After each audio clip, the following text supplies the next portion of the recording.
है। आज तो सिर्फ हम सब लोग राष्ट्रीय अध्यक्ष के निर्वाचन के उपरांत जो एक संवैधानिक औपचारिकता होती है राष्ट्रीय अधिवेशन करने की, उस औपचारिकता के कारण यहाँ उपस्थित हम सब हुए हैं। तो इस अवसर पे मैं अपनी ओर से, आप सभी लोगों की ओर से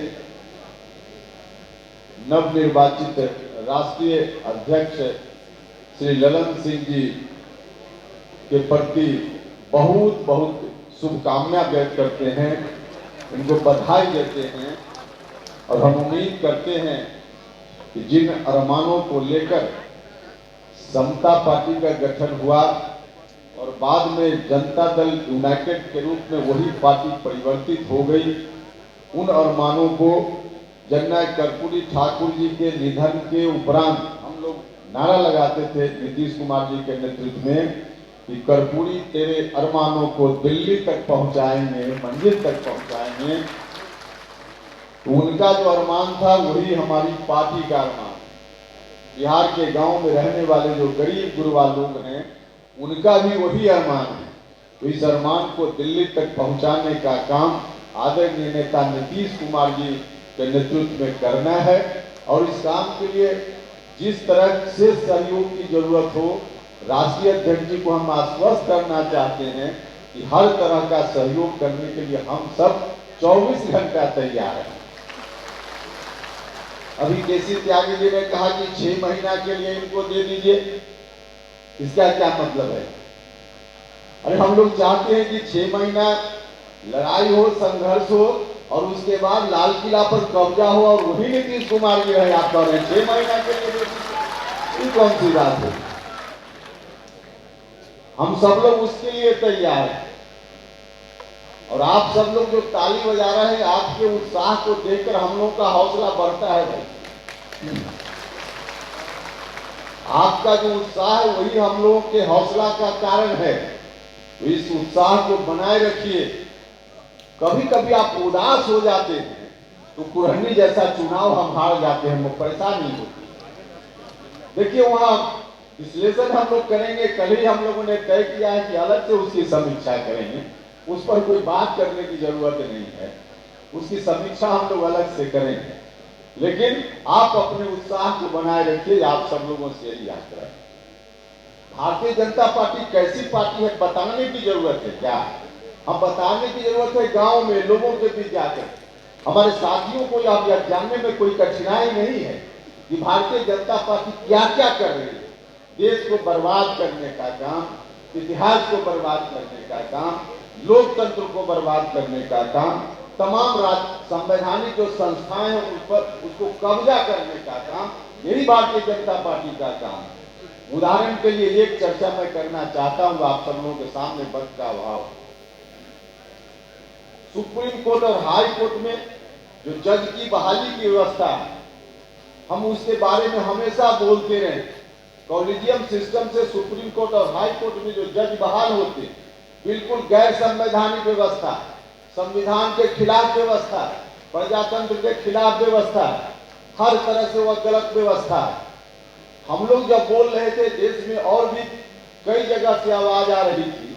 अभी कुछ दिनों से हम लोग देख रहे हैं कि भारत सरकार के मंत्री भी अब उसके खिलाफ बोल रहे हैं। लेकिन सचेत रहिएगा भाइयों और मित्रों, भारत सरकार के मंत्री के बयान को देख करके बहुत खुश मत होइएगा। कॉलेजियम सिस्टम निश्चित रूप से गलत है, उसमें बदलाव होना चाहिए, बदलाव होना चाहिए। लेकिन बदलाव जिस तरह से सरकार आज आलोचना कर रही है, केंद्रीय कानून मंत्री ने कहा, जो हम लोग बोल रहे थे कि कॉलेजियम सिस्टम के माध्यम से सिर्फ जान पहचान वाले लोग, जो सगे संबंधी हैं, जज लोगों के जो पहले से बहाल हैं, उनकी बहाली हो रही है। मेरिट वाले लोग नहीं बहाल हो रहे। यह न्यायपूर्ण व्यवस्था है, भारत सरकार के कानून मंत्री ने कहा। इतनी दूरी तक तो बात ठीक लगती है, लेकिन उसके आगे इसी बहाने भारत सरकार जजों की बहाली की पूरी व्यवस्था पर अपना नियंत्रण करना चाहती है। जिस दिन ऐसा हो गया उस दिन और खतरनाक दिन आ जाएगा भाइयों और मित्रों।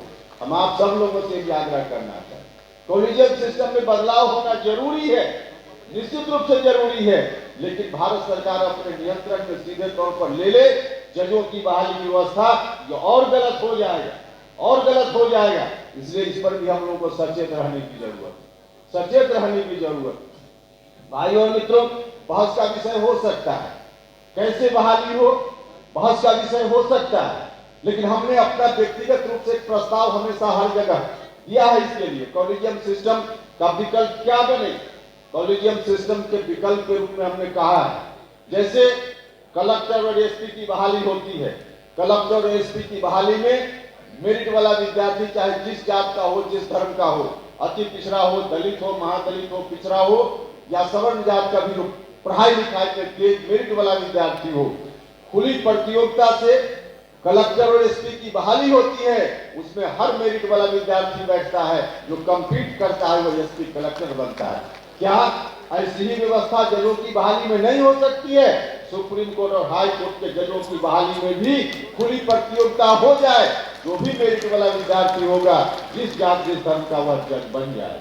कोई मेरा व्यक्तिगत प्रस्ताव है, कोई और प्रस्ताव हो तो हम लोग देखेंगे, लेकिन सरकार जिस तरह से करना चाह रही है वैसी व्यवस्था होगी, उसको हम लोग कतई स्वीकार करने वाले नहीं है। वह पूरे तौर पर गलत व्यवस्था होगी और आज जो व्यवस्था है उससे भी बदतर स्थिति हो जाएगी। तो इसलिए भी हम लोगों को सचेत रहने की जरूरत है और हमारी पार्टी हर मोर्चे पे तमाम इस तरह के मुद्दों पर सचेत है।